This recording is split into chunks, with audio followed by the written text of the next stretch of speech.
আমার একটা প্রস্তাব থাকবে নাহিদ, আসিফ, তোমাদের সবাইকে অন্তত মাসে একটা করে চিঠি লিখব আমাদের কাছে।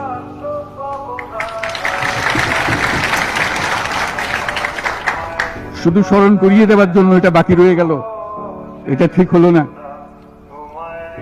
কারণ আমরা হয়তো অনেক সময় মাথার থেকে ছুটে যাবে, যেহেতু তোমরা যেভাবে দেখে এসছো আমরা সেভাবে দেখতে জানি না। সেই জানানটা দেওয়ার জন্য আমাদেরকে গুঁতো দিতে হবে, স্মরণ করিয়ে দিতে হবে, যাতে করে আমরা এটার থেকে বিচ্যুত হয়ে যেতে না পারি।